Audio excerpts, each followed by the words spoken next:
नमस्कार, मी राहुल रणदिवे, दैनिक जनमत सोलापूरसाठी आपण घेत आहोत नटरंग राजकारणाचा हा कार्यक्रम.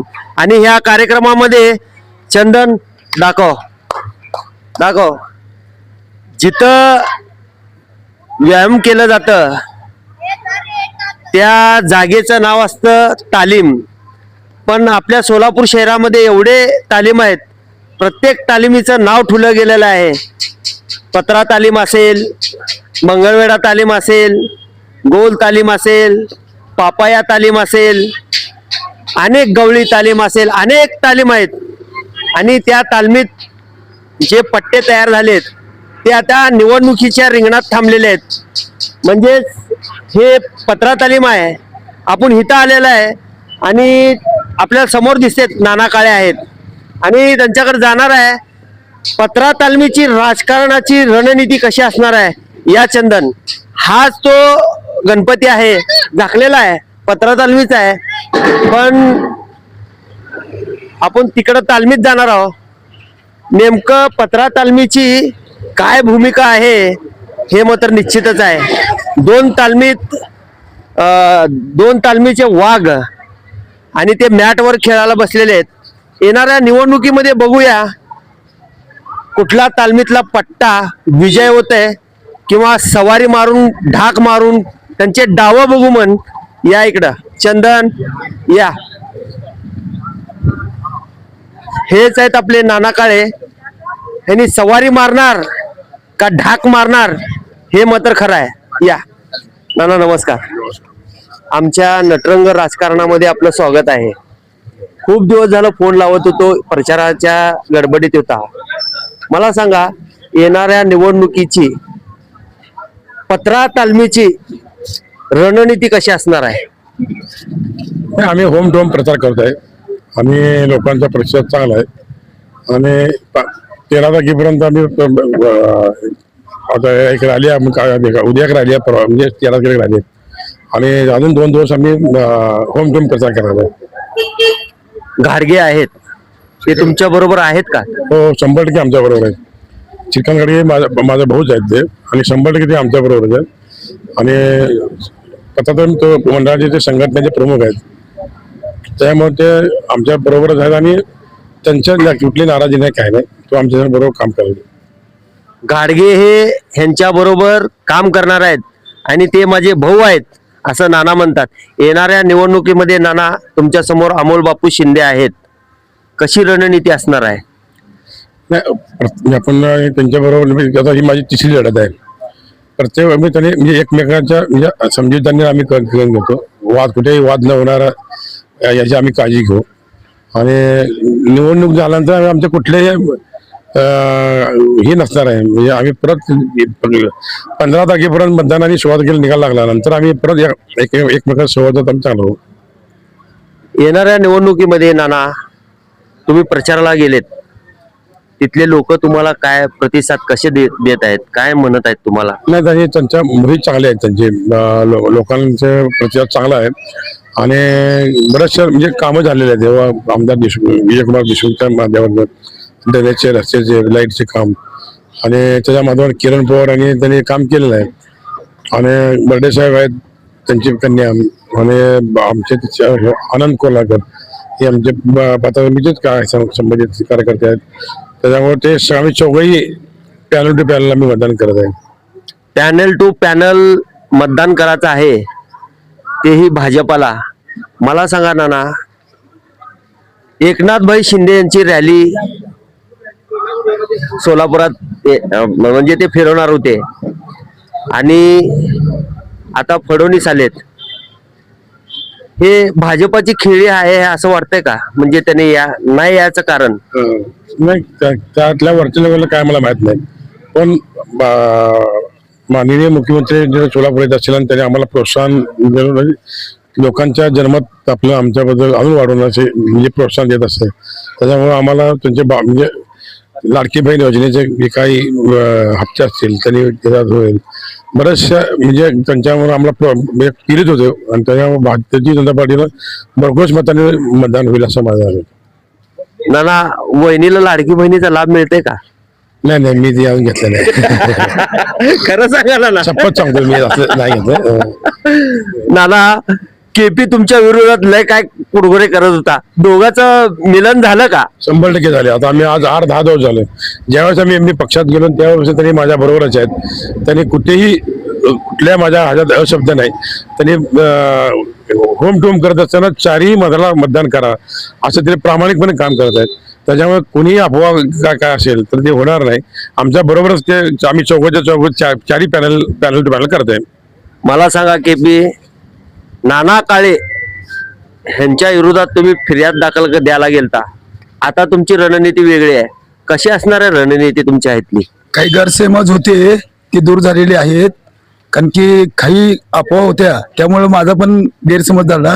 त्यामुळे मी फिर्याद दिली नव्हती पण तक्रार दिली होती. तक्रार दिली होती पण गैरसमज झाले. गैरसमज बसून समोरासमोर समोरच्यानी मिटला आणि गैरसमज राहिले नाहीत. खरंच म्हणजे ज्या टायमाला एक माणूस दुसऱ्या माणसाला भेटत नाही आणि मधला माणूस कोणतर काय तर करत असतो आणि कोणतर सांगत असतो, त्या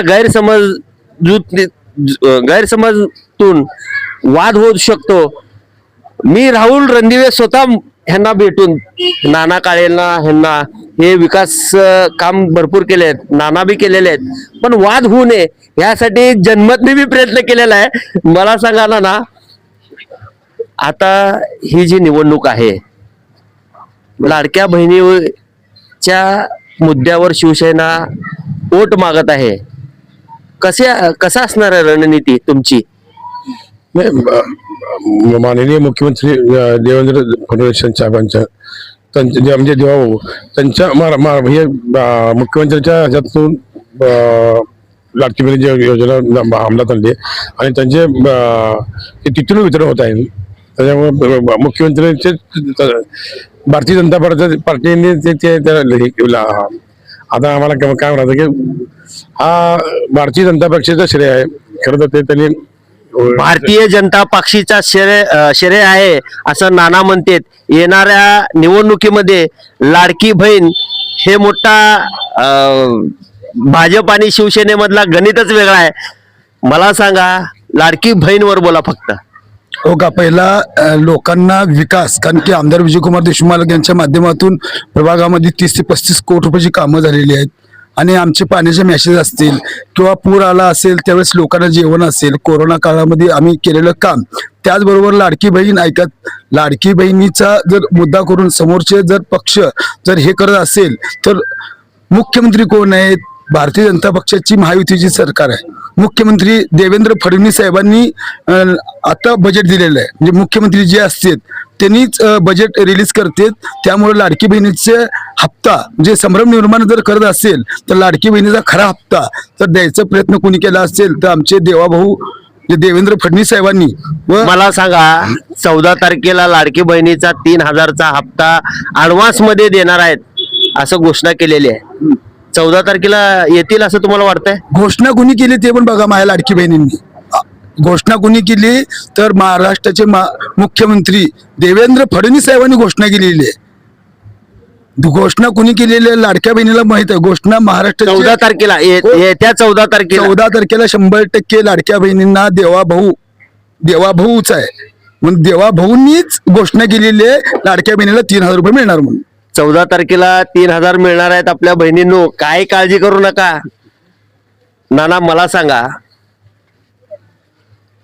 एकनाथभाई शिंदे सोलापुरात आल्यावर भाजपाला फटका बसू शकतो का? तसं नाही, तरी काम भारतीय जनता पार्टीचं कामच हे करतात. त्याच्यामुळं तसला कोणाचा येणारा फटका बसत नाही. सर्वसामान्य नागरिकांना माहित आहे किंवा इथं सध्या आता भारतीय जनता पार्टीचीच लाट आहे. त्याच्यामुळं आता कोणी आलं नाही, कोणी न आलं नाही, काही होणार नाही. त्याने भारतीय जनता पार्टीच्या या बार जास्तीत जास्त सीट निवडून येतील. 3000 रुपये 14 तारखेला मिळतील असं तुम्हाला वाटतंय? लाडक्या बहिणींना 100% मिळेल. 100% नाना म्हणले 100% 3000 रुपये येणाऱ्या निवडणुकीमध्ये लाडक्या बहिणींना मिळणारच आहेत. आणि आपण अपक्षाच्या ठिकाणी गेलो होतो की तिथल्या महिला म्हणाले की आम्ही टॅक्स भरतो आणि त्या पोटी आम्हाला 1500 रुपये मिळतात. काय नेमकं भानगड आहे? हो का, टॅक्स भरतेत म्हणल्यानंतर टॅक्स भरल्यानंतर नागरिक सुखसुविधा असेल, रस्ता असेल, ड्रेनेज असेल, पाणी असेल, ह्या गोष्टी टॅक्स मधनं हे होते. पण सरकारने जे 3,000 रुपये द्यायलेत, आता सोलापूरमध्ये तुम्ही मगाशी म्हणला तेव्हा एकनाथभाई शिंदे आल्यानंतर काय फरक पडेल का? सोलापूर महापालिकेमध्ये फक्त तुमच्या प्रभागातला विचार लागलो. मी माझ्या प्रभागातला सांगतोय, सोलापूर शहर उत्तर मध्ये 25 वर्ष झालं भारतीय जनता पक्षाचे आमदार विजयकुमार देशमुख मालक आहेत. त्यांच्या माध्यमातून या भागामध्ये भरपूर प्रमाणात कामं झालेली आहेत. त्यामुळे हो, खरंच कामं झालेले आहेत, सगळ्याला माहित आहे. त्यामुळे- कुठला निधी कसा दिला गेला हे दैनिक जन्मत त्या भागात जाऊन तुमच्या विकासाच्या बातम्या लावलेल्या आहेत. परंतु लाडकी बहीण हे सांगा.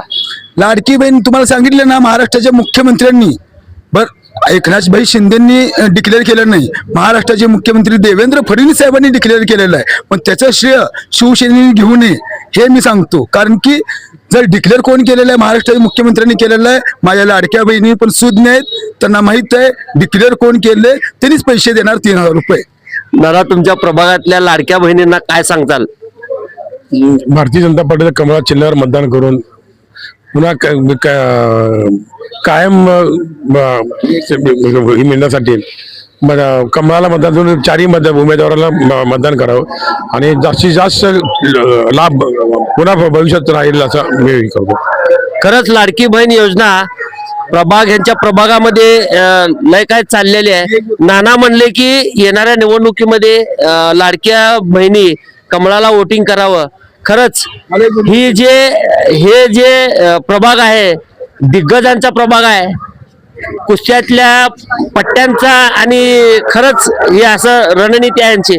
केपी, बोला तुम्ही काय. हो का, देशामध्ये भारतीय जनता पक्षाची सत्ता आहे, राज्यामध्ये भारतीय जनतेची सत्ता आहे. त्यामुळं प्रभाग क्रमांक 7 मधले सर्वजण जनता भारतीय जनता पक्षाच्या पाठीमागे राहतील. महापालिकेमध्ये जर भारतीय जनता पक्षाची सत्ता आली तर भरपूर विकास होणार आहे. नागरिक सुज्ञ आहेत देशामध्ये, राज्यामध्ये आणि सोलापूर शहरामध्ये, व त्याचबरोबर प्रभाग क्रमांक 7 मध्ये सुद्धा भारतीय जनता पक्षाचे 4 उमेदवार निवडून येणार आहे. येणाऱ्या 16 तारखेला म्हणजे अजून 6 दिवसांनी तुम्हाला चित्र स्पष्ट होईल. पहिल्या फेरीमध्ये तुम्हाला चित्र स्पष्ट होईल की भारतीय जनता पक्षाचे 4 उमेदवार आघाडीवर असतील. खरंच 2 तालमीतले पट्टे जे आहेत म्हणजे नाना काळे आणि अमोल बापू शिंदे, खरी यांची लढत म्हणजे इथं बघायला मिळणार आहे आपल्याला. आपण बघितलं प्रभागामध्ये काट्याची टक्कर असं होईल असं वाटतंय. मी राहुल रणदिवेसह चंदन बोलू, सोलापूर न्यूज.